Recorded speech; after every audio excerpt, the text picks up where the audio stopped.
E eu lembrei que eu não tinha falado sobre a reforma ainda aqui. Então, eu achei que era pertinente explicar algumas coisas sobre a reforma protestante e principalmente pensar naquilo que é mais essencial, que são os 5 solas. Então, 5 solas para a igreja contemporânea.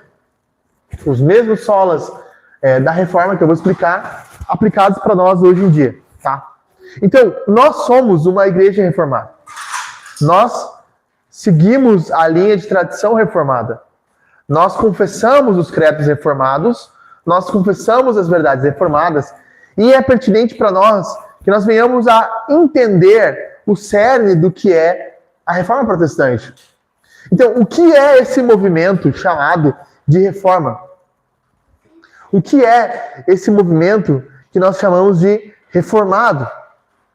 Nós precisamos voltar um pouco na história e entender o porquê a reforma aconteceu, para entendermos como a reforma pode nos impactar e nos impacta ainda hoje. Então, basicamente, na história da igreja, o que acontece é que após um período inicial, muitos historiadores vão dizer em torno do século V, VI, a igreja ela se institucionaliza, se torna uma instituição. A igreja, que era uma coisa mais orgânica, chamada de igreja católica, né? Se torna uma instituição, uma igreja romana, onde o bispo de Roma, ele domina o conteúdo teológico, e a igreja se centraliza não mais na escritura e no povo, mas se centraliza mais nos padres, nos monastérios, nos doutores da igreja. Então a teologia e a Bíblia, elas se tornam basicamente propriedade intelectual da igreja católica romana. É importante fazer essa distinção entre igreja católica e igreja católica romana. Igreja católica é uma expressão que nós usamos, inclusive no credo dos apóstolos, que se refere ao todo. Igreja católica quer dizer igreja mundial, ou igreja universal. Eu até acho que nossos dias é preferível usar a igreja católica do que universal, né? Porque se você dizer assim, nós somos a igreja universal, fica pior ainda, né? Então, acho que igreja católica não fica tão ruim, a explicação fica um pouco melhor, né? Mas assim, católica significa universal. A igreja passa de ser católica e passa a ser romana.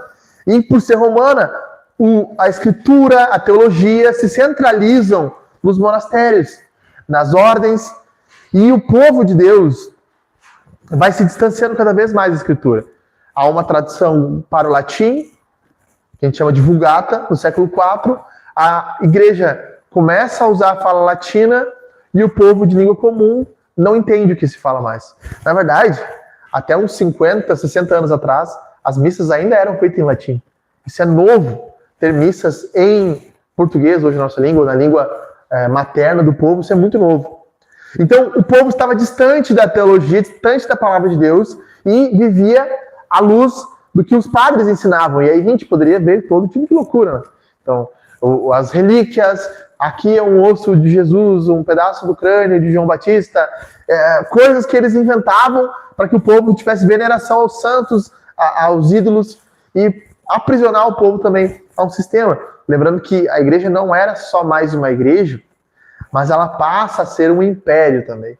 Então, no século VIII, no século IX, a igreja se torna um império, se torna um santo império romano, santo império, sacro império romano, onde o Papa ele é como se fosse um imperador e dominava o conteúdo do mundo antigo, da Europa antiga.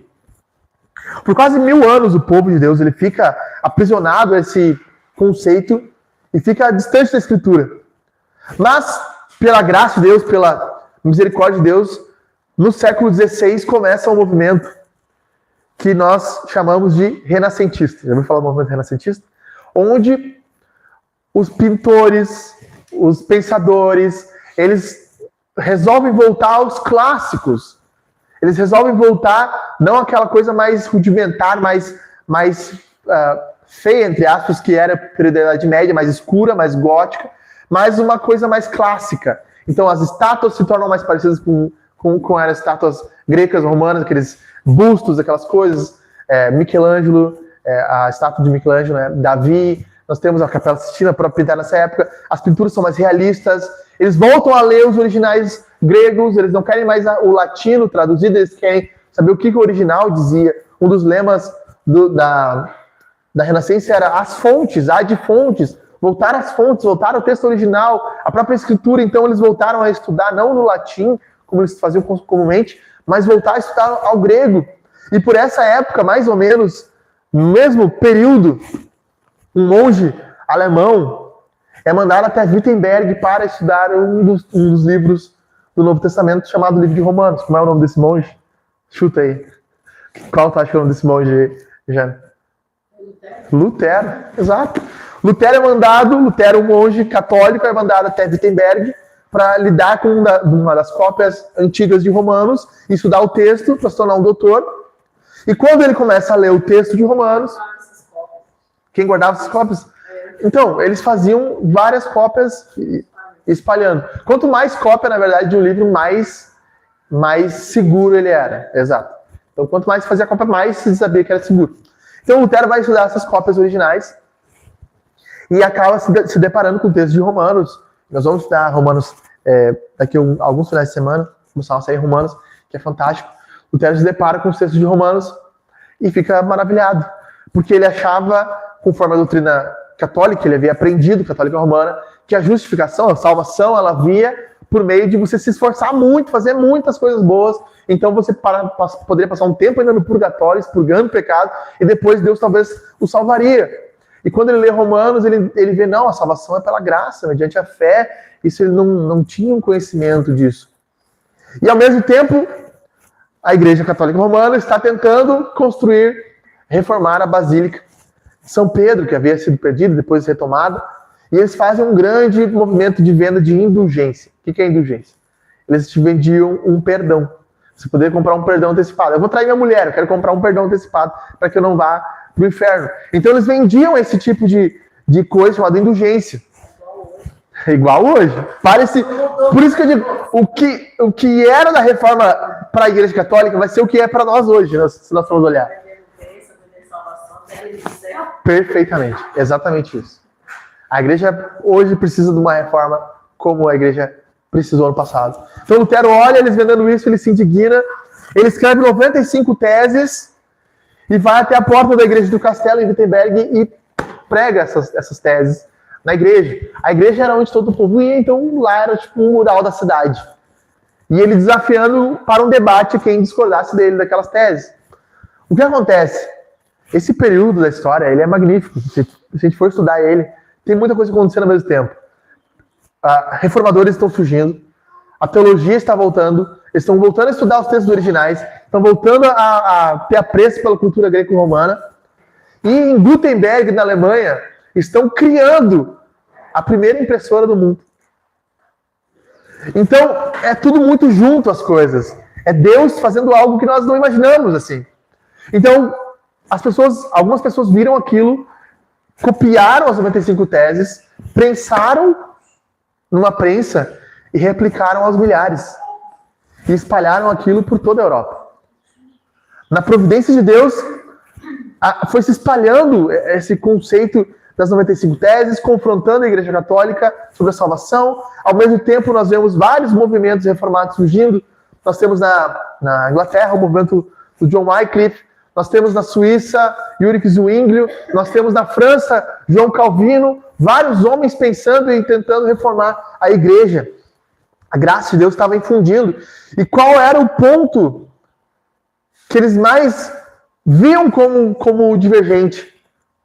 A forma que a Igreja Católica Romana ensinava a Escritura, ensinava a Bíblia, ensinava a fé. E por causa... ninguém na história da igreja falou necessariamente esses 5 solas. Nós não temos ninguém falando sola escritura. Esses reformadores, a gente não tem isso. Mas algumas pessoas, eles sintetizaram o pensamento deles em 5 grandes afirmações.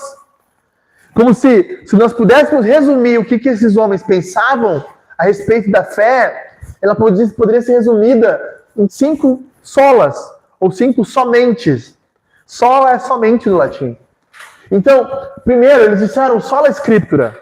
Somente a escritura, não mais o Papa, não mais os padres, não mais ordens teológicas, mas a escritura deveria guiar e balizar o que as pessoas pensavam a respeito de Deus. Eles disseram sola fide.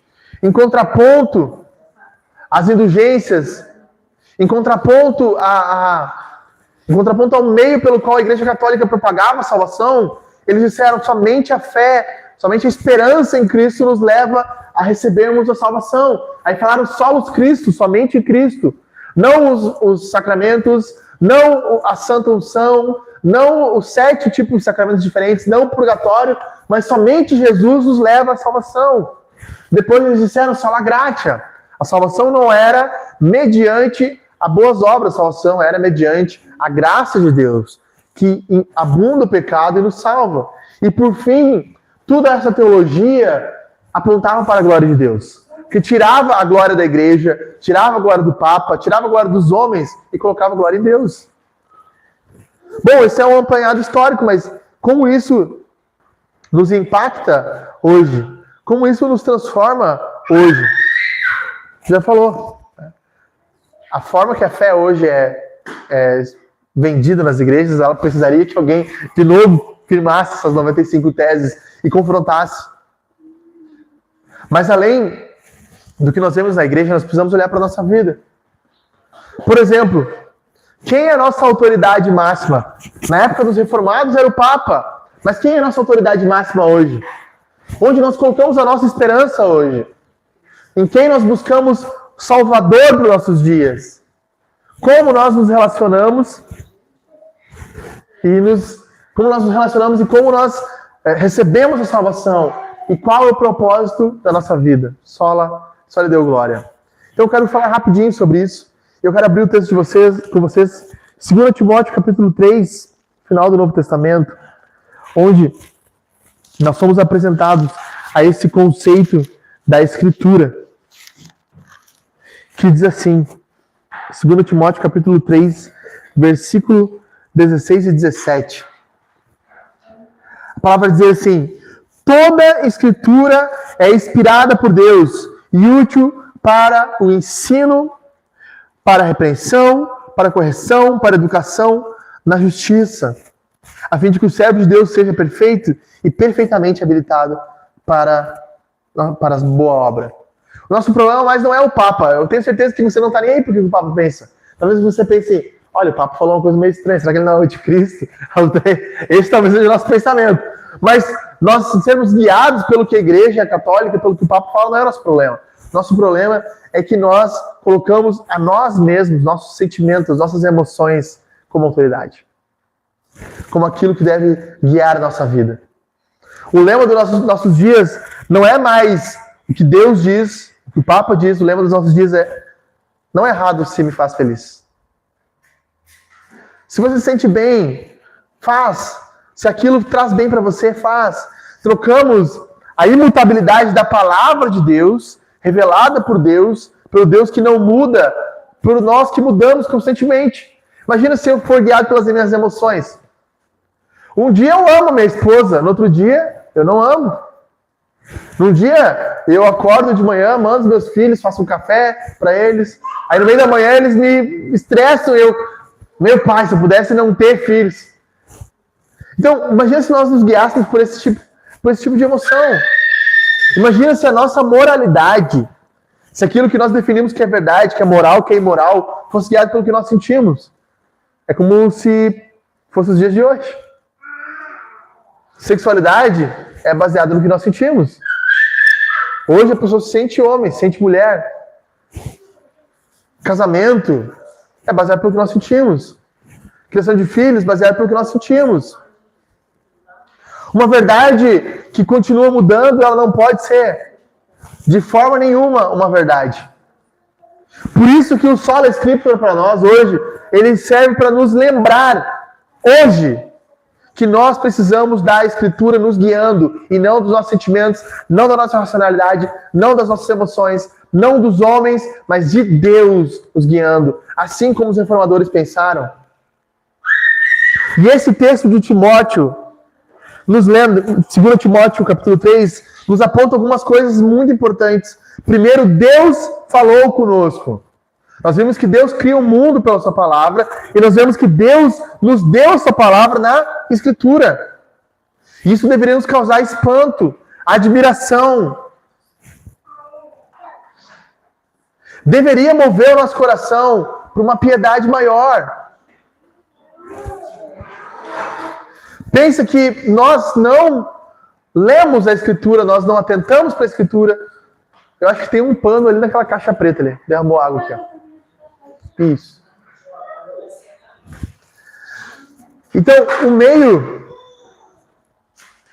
Deus fala conosco e falou através da palavra.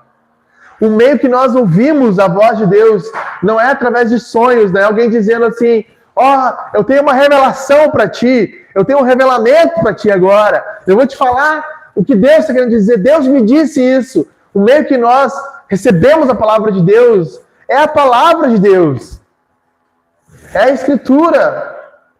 O meio que nós recebemos a voz de Deus é pela palavra. E qualquer revelação que contradiga a palavra é mentira. O caso do clássico. Um tempo atrás saiu uma reportagem bem antiga. Um pastor resolveu dormir com uma mulher de um membro, porque, segundo ele tinha tido um sonho que Deus tinha revelado para ele que ele deveria dormir com a mulher daquele cara. E aí ele olha a Escritura e lê o texto de Oséias que diz assim, vá, pega a mulher e pega a mulher adúltera.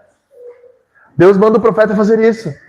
Só que ele lê o texto e diz assim, pega a mulher e adultera.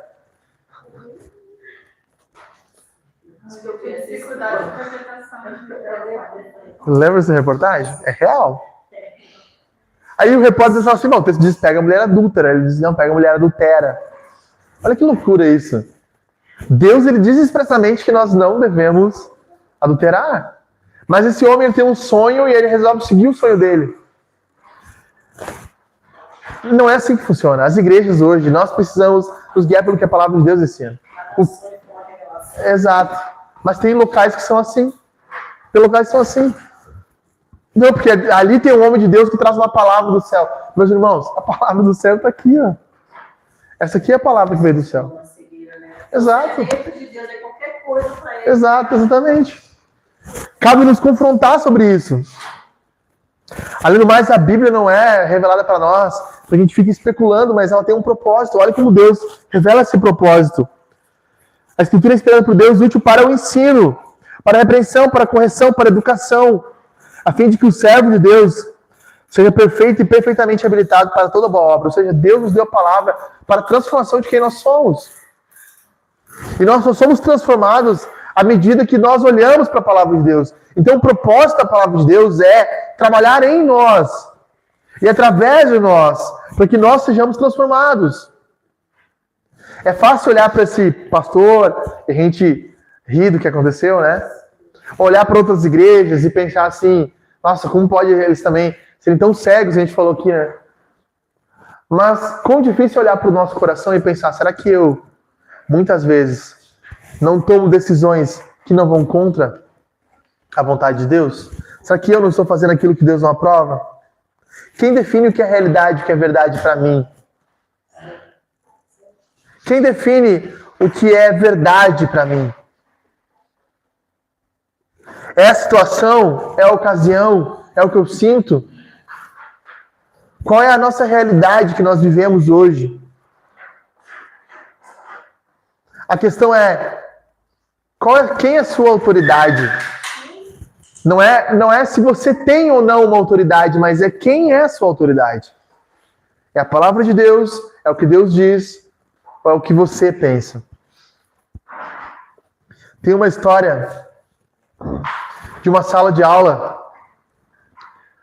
que os alunos estão todos numa sala de aula e entra uma pessoa mais velha, ele põe a bolsa em cima da cadeira, aqui da mesa, e começa, abre no livro, tal página, e começa a falar, e as pessoas estão ali ouvindo e questionando. Daqui a pouco, abre uma outra porta, outro senhor entra e pergunta, o que está acontecendo? Aí os alunos, não, o professor está ensinando aqui. Não, ele não é o professor. Ele também é aluno. Aí os alunos pensam assim, nossa, Nós estávamos seguindo alguém, ouvindo de alguém que nem tinha a capacidade de nos ensinar, nos conduzir. E não é assim que a gente vive a nossa vida. Nós ouvimos, aprendemos de pessoas e não reconhecemos a maior autoridade que é a palavra de Deus. E depois nós quebramos a cara, nos damos mal e perguntamos: Deus, por que acontecem coisas ruins na minha vida? Muitas vezes porque nós agimos de forma errada. A segunda sola é a sola fide. Primeiro, Deus nos confronta a autoridade. Quem é a nossa autoridade? Segunda, é onde nós buscamos esperança. Efésios capítulo 2, versículo 8, que é o texto base para essa sola, diz o seguinte. Não precisava abrir, né? Mas vou abrir aqui. Pela graça vocês são salvos mediante a fé. Isso não vem de vocês, vem de Deus. Isso é dom de Deus. O sola fide nos mostra onde nós estamos buscando uma verdadeira esperança. Nós estamos, eu falei pra Jaque, ontem eu te mostrei, né, amor? A gente está prestes a chegar num ponto que a gente não vai saber mais o que é IA, ou inteligência artificial, e o que é verdade. Não, loucura, eu mostrei um vídeo pra Jaque, fui mostrar, não, olha esse cachorrinho aqui, amor, ele se pula na frente da TV antes da TV cair na criança. Aí eu olhei, de novo, cara, isso aqui é IA. Não tinha percebido, tão real que era. Outro vídeo que eu te mostrei, né? A mulher caindo dentro de uma jaula de tigre. Nossa, muito real, assim. Não. Não sabe mais o que é verdade, o que é mentira. Não sabe mais onde nós podemos colocar a nossa certeza, a nossa confiança. A gente não sabe mais o que nós podemos confiar. E ao mesmo tempo nós buscamos algo para confiar. Porque a fé, ela não é... Deixa eu tentar explicar isso para vocês. A fé não é o fim. A fé é o meio. Ou seja, nós recebemos a salvação pela fé. Não é a fé que nos salva. A fé é o meio pelo qual nós estendemos a mão e recebemos algo. É basicamente como se eu fosse te alcançar algo e o meio para você receber é você esticar o braço para receber aquilo. A fé é isso. A fé é confiança. Então, nesse anseio de o meio que nos dá algo, nós temos muitas coisas que se apresentam como meio que nos dão algo. Nós aprendemos, por exemplo, tem pessoas que olham, e a própria doutrina socialista de Karl Marx fala sobre isso. Karl Marx falava da escatologia agora. O que é a escatologia agora? É a realização de um mundo feliz onde não existisse mais patrões e empregados, mas todo o poder fosse tomado, todo o controle fosse tomado pelos empregados, pelo proletariado, ele dizia, né? Então, quando isso acontecesse, as pessoas seriam felizes de verdade. Ou seja, o meio para alcançar a felicidade é qual? O socialismo. Em contraponto, o meio para vivermos uma sociedade mais justa, segundo alguns, é o quê? O capitalismo. É o dinheiro, é as pessoas prosperarem. Ou o meio para você alcançar a felicidade é você não crer em Deus, esquecer essa baboseira sobre Deus, sobre a realidade, sobre criação, e admitirmos que não existe mais nada, só o agora. E nesse anseio do meio de, meio para, nós temos muitas coisas. Sonhe no seu coração. Pense hoje o que você precisa para que você fosse feliz de verdade. Esse é o meio pelo qual você coloca fé. Fé é confiança. Fé é esperança. A palavra fé pode ser traduzida como confiança. O meio pelo qual você vai descansar é o quê? Dormir. Certo? Tirar umas férias. O meio pelo qual nós alcançamos esse escatologia futura. O meio pelo qual o mundo vai ser consertado. O meio pelo qual nós vamos ser plenamente felizes. É a obra de Jesus. É a fé no que Jesus fez. Só Cristo tem o que nós precisamos de verdade. E nós temos vivido por meios errados. Colocado a nossa esperança, nossa confiança em coisas erradas. No matrimônio perfeito, em filhos perfeitos, numa igreja onde eu me sinta bem, acolhido, na palavra do pastor, na palavra do profeta. Como nós somos quebrados. Somente Cristo venceu a morte, ressuscitou ao terceiro dia. Somente Ele vence a realidade do agora. As pessoas dizem, nós não sabemos o que vai acontecer depois da morte. Eu digo, não, nós sabemos. Teve um homem que foi para lá e voltou, o Senhor Jesus. E mais do que isso, ele volta com a morte quase como um cachorrinho encolerado. Diz assim, a morte está sobre minhas mãos agora. Eu triunfo sobre a morte. Por essa esperança da ressurreição, por essa esperança da vida eterna, por essa confiança que o meio pelo qual nós vamos ser redimidos, o meio pelo qual nós vamos receber a esperança futura é a morte de Jesus e a sua ressurreição, homens e mulheres morreram, deram sua vida. A pergunta para nós é, onde nós estamos buscando esperança? Onde nós estamos buscando alegria? Qual é o meio pelo qual nós estamos ansiando ter o nosso coração assentado, tranquilizado? É no dinheiro? É na ansiedade curada do dinheiro? É uma oportunidade melhor de emprego? É uma cidade melhor? É uma casa melhor? É um local para vivermos melhor? É num outro governo? É num outro país? É nos nossos filhos? Eu preciso ser sincero com você, eu preciso te dizer, o nosso mundo está fadado à decepção, nós vamos nos decepcionar, nós vamos quebrar, os homens vão nos frustrar, mas o único que não nos decepciona é Cristo, o único. Quando eu coloco a minha esperança na minha esposa, e ela falha comigo, nós dizemos assim, nossa, meu casamento não tem mais jeito. Quando eu coloco a minha esperança nos meus pais, e vejo que eles também erram, eu digo assim, nossa, o nosso mundo não tem mais jeito. Mas quando eu coloco a minha esperança em Cristo, e Ele nunca falha, nós percebemos que Ele é a nossa solução. Depois nós temos os solos cristos, onde nós somos apresentados ao nosso herói, ao Senhor Jesus, falando sobre a fé, o meio pelo qual Cristo é aquele que conquista o meio pelo qual nós somos salvos. Colossenses capítulo 2, um pouco à frente, vai dizer assim: e quando vocês estavam mortos nos seus pecados e na incircuncisão da carne, Ele lhes deu vida juntamente com Cristo, perdoando todos os nossos pecados e cancelando o escrito de dívida que era contra nós e que constava de ordenanças, a qual nos era prejudicial, removeu inteiramente, cravando na cruz e despojando os principados e potestades, publicamente os expôs a desprezo, triunfando sobre eles na cruz. Nós amamos filmes de heróis. Nós amamos histórias de heróis. Nós amamos essa sensação, sabe? Pode ver que os melhores filmes que mais ganharam Oscars são filmes que falam sobre um sacrifício. Por exemplo, vou citar um aqui, né? Talvez vocês lembrem de outro. Vou dar uma pista. Qual filme, depois de um grande naufrágio, de um barco que bate no iceberg, agora ficou fácil, né? Nós temos a famosa cena de um homem, né, na água lá, e a sua amada na porta, ele ali, não, eu fico na água para você sobreviver. Não é uma coisa que nos cativa? Não é uma coisa que nos alegra o coração? Vou falar aqui do Senhor dos Anéis, então, que é um filme que eu gosto. 22 Oscars.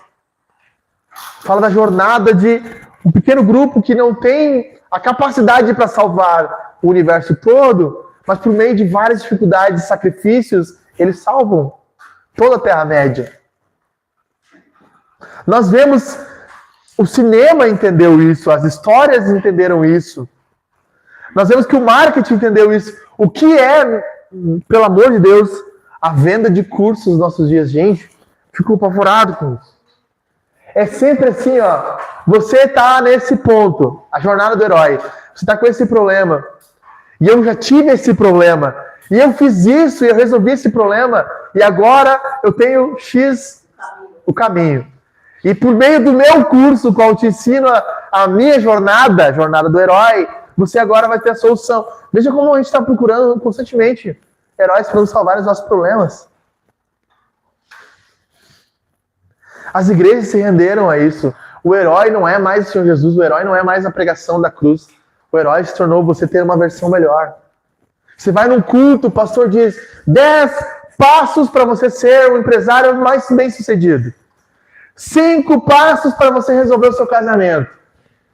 9 chaves para você agora prosperar na sua vida. 18 pontos para vencer e romper as muralhas que te impedem de conquistar a tua Jericó. Gente, tudo se tornou a jornada do herói, menos o herói. O herói da igreja não é Jesus. Jesus, ele sai da igreja. É quase que nem aquele texto que fala sobre a igreja de Laodiceia.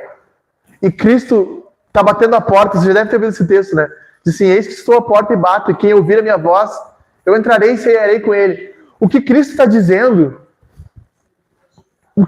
nesse texto é, eu estou fora da igreja. Eu estou fora da vida de vocês. Cristo está fora dos púlpitos. Cristo está fora dos jornais. Cristo está fora das pregações. Nós não ouvimos mais falar sobre Jesus. Como nós vamos nos salvar se nós não sabemos quem é nosso Salvador? Nós não precisamos de uma versão melhor. Nós não precisamos ser melhores maridos, melhores esposas. Nós precisamos nascer de novo, ser regenerados, sermos salvos por Deus, sermos libertos do pecado, e isso nos tornará melhores maridos, melhores esposas. O problema é que nós queremos o fim ser melhor, sem entendermos o real problema do nosso mundo. O problema não é a injustiça social, o problema não é a divisão de renda, o problema não é quem senta na cadeira do Palácio do Planalto, o problema é o nosso coração, o pecado. E por isso que Deus apresenta Jesus como Salvador, porque nós não temos como resolver o problema do pecado. Nós não podemos resolver o problema do mundo se nós não resolvemos o problema do pecado. E só quem resolve o problema do pecado é Cristo. É fácil encher uma igreja. É muito fácil.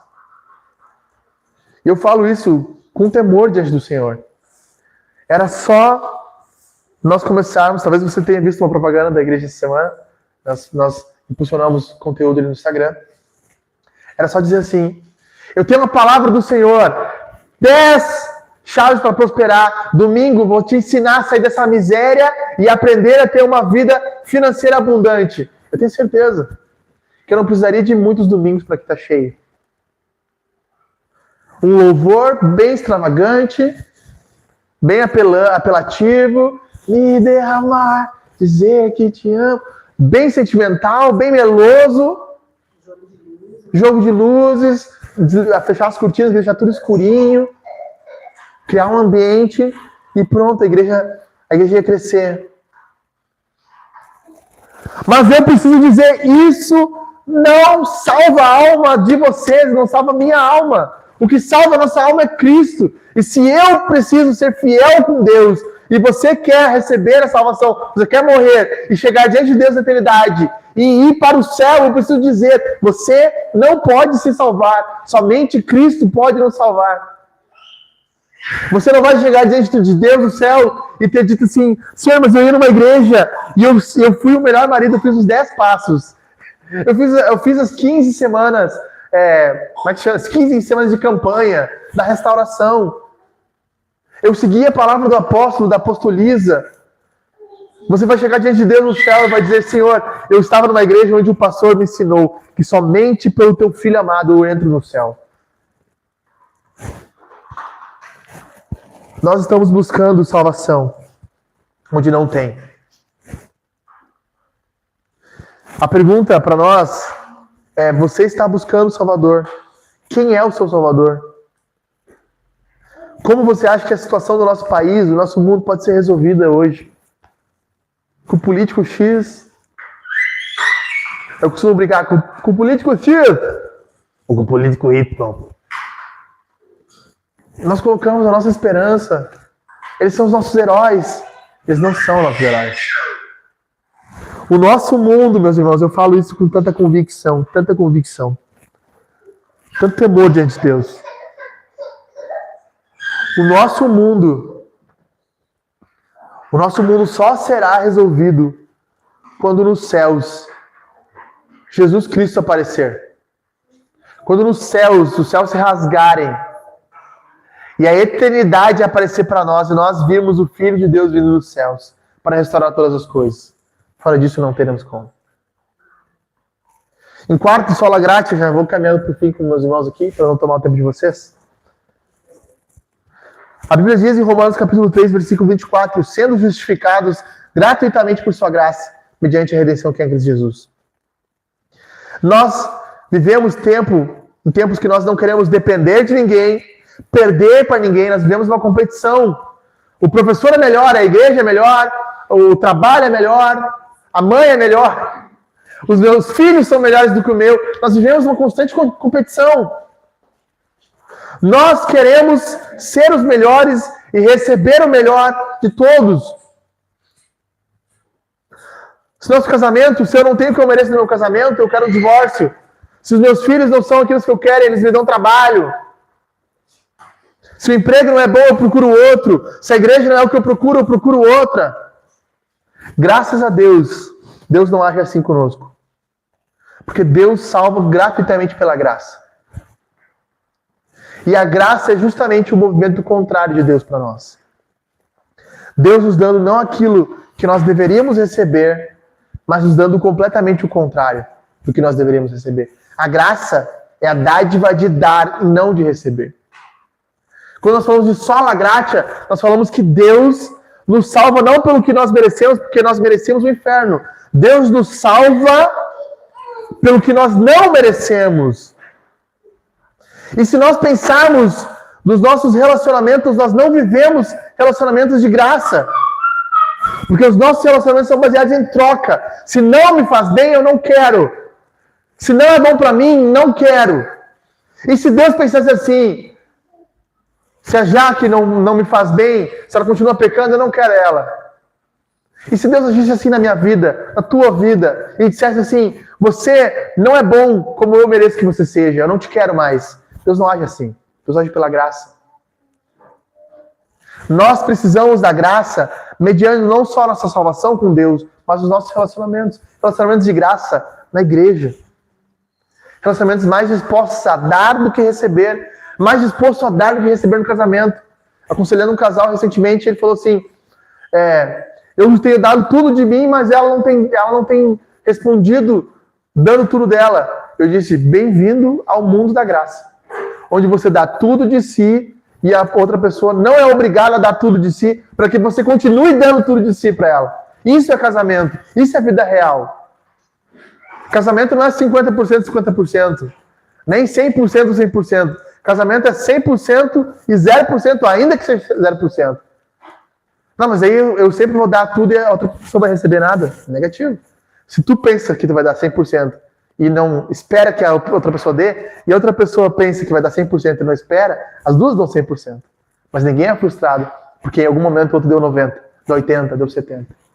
Porque a graça molda o casamento.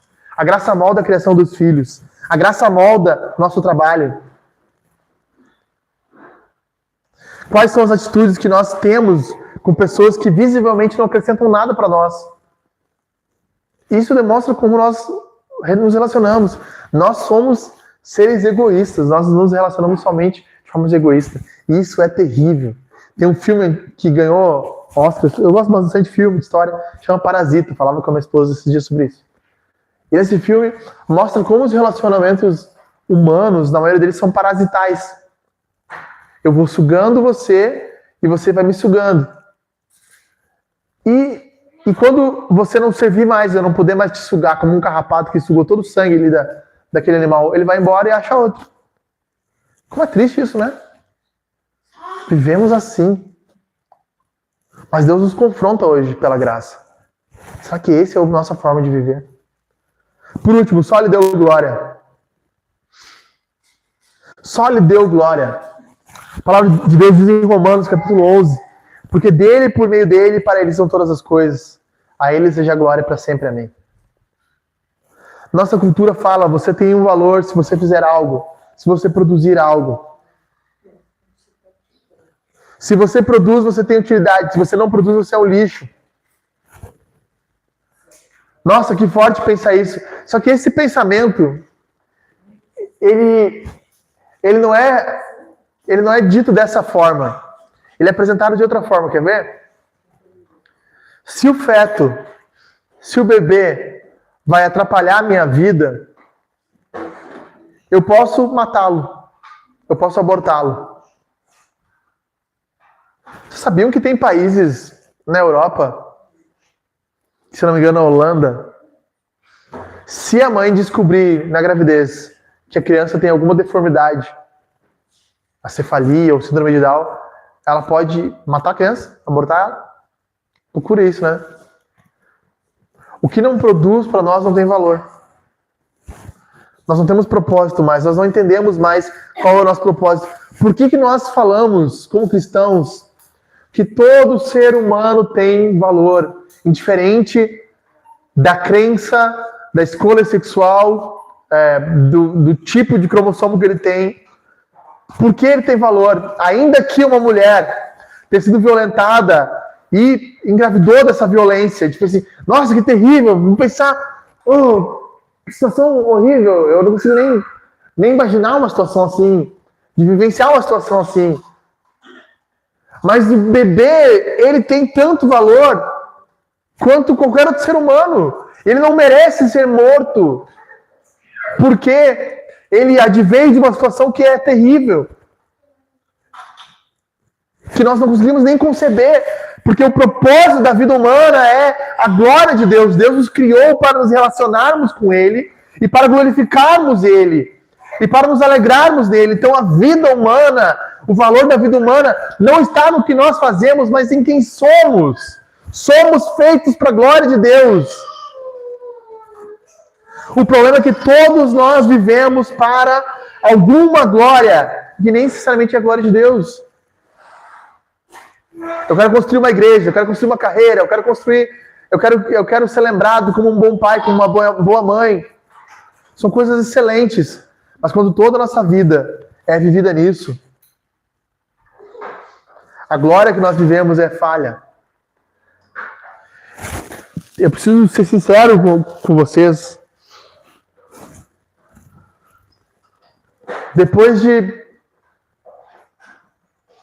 Vou ser bem positivo, depois de 5 anos que você morrer, ninguém mais vai saber quem você é.